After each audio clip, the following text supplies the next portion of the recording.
Since the beginning of the war in Ukraine, Central Asia is often referred to as the new investment hub of the largest continent. European companies in particular are keen to acquire natural resources and do business bypassing Russia.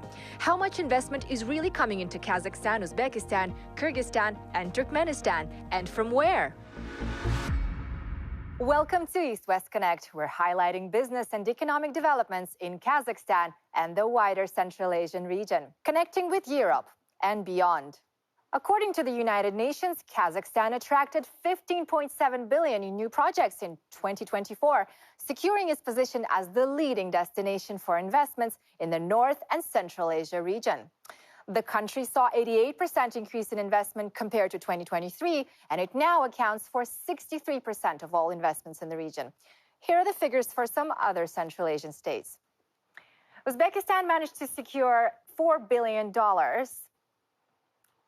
whilst Kyrgyzstan half that amount at 2.1 billion. And Turkmenistan managed to attract $339 million. Three-quarters of all the investment in Kazakhstan is in oil, gas, and mineral extraction. Recently, oil giant Chevron announced a new $43 billion investment in further development of the Tengiz oil field. But the government is trying to diversify and encourage investors to put money into non-extractive business. Joining us now is Mr. Nurlan Jakupov, chairman of Samruk-Kazyna, the sovereign wealth fund that serves as a key partner in major FDI projects across Kazakhstan. Mr. Jakupov, welcome and thank you for your time today. Thank you. I'm very honored. Samruk-Kazyna is widely seen as Kazakhstan's key investment facilitator. What, in your view, makes the country such an attractive investment destination? In other words, why should foreign investors choose to partner with you? Samruk-Kazyna is a sovereign wealth fund with assets under management which amount to $80 billion. We manage oil and gas, metals and mining, a railway company, electricity grid operating company, electricity generating company, and we view ourselves as a catalyst of foreign direct investment. Our modus operandi is to create a JV with a strategic foreign partner where we would take a minority stake and let the strategic investor to run the operations. We would commit our capital into the equity and provide full support required for our JV or for our project. And where needed, we provide a long-term offtake agreements. A good example of such cooperation is that a global conglomerate which produces electric locomotives, a company called Alstom, a European conglomerate, more than 15 years ago decided to open a factory here in Kazakhstan, in Astana, and it has been a success since then. Our 100% subsidiary, Kazakh Railways, have provided a firm offtake to Alstom, and as of today, this factory exports its electric locomotives to nearby countries such as Azerbaijan, Uzbekistan, Mongolia. By the way, we recently visited the Alstom facility in Astana. Let's have a look.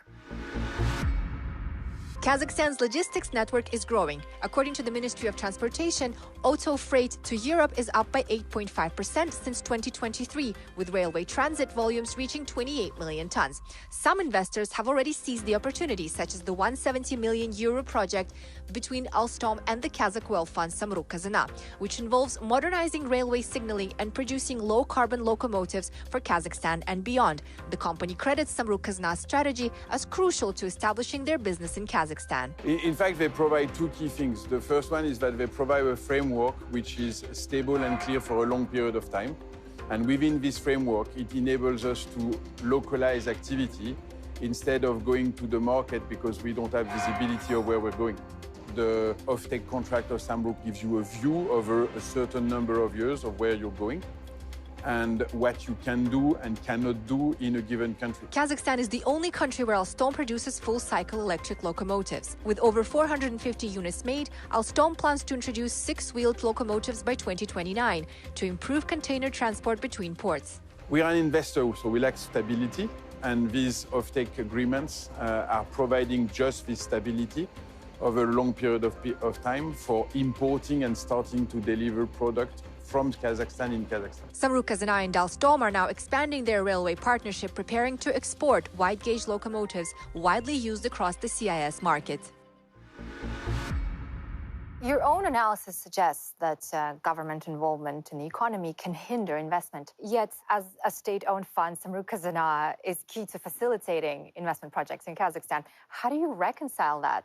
All the big names which we bring into the country, all the strategic investors which we bring into the country and with whom we do the JVs and with whom we produce products of the added value, we rely on local contact. We rely on local small and medium-sized enterprises. Therefore, it's a win-win for both, for Samruk-Kazyna, for foreign strategic partner, and for the country in general, for our SME. Well, Mr. Zhukupov, thank you so much for carving out the time out of your busy schedule. It was my pleasure. Thank you. So where do investments into Kazakhstan come from? By far, the largest investment comes from the European Union, 43%, followed by Russia with 22%, then South Korea and China with 7% and 6%. Here is how the chief economist at the European Bank of Reconstruction and Development, Beata Jaworczyk, commented on this topic.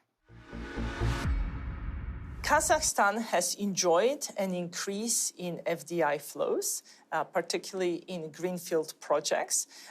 What's interesting about these flows is that they have come from a range of countries, both from Western countries as well as from countries pursuing multi-vector geopolitical policies. Investment has benefited not only the extractive sector, but also Kazakhstan registered inflows into food and beverages, in business services, in financial sector, and in transport. And that's going to be helpful in terms of promoting diversification of the economy and structural transformation. What are your projections about Kazakhstan's economy in the near future? Last year, Kazakhstan experienced a robust growth driven by non-oil sector. Unemployment was at a historical low. Public investment was also helping stimulate growth. This year, we expect to be even better with growth above 5%. Oil sector is going to be helpful. Next year, there will be a modest slowdown, but still the economy growing at a good clip. Mind you, on this episode of East-West Connect, we're focused solely on non-oil and gas investments. Join us in the next episode as we dive into the significance of Central Asian fossil fuels for Europe and the world.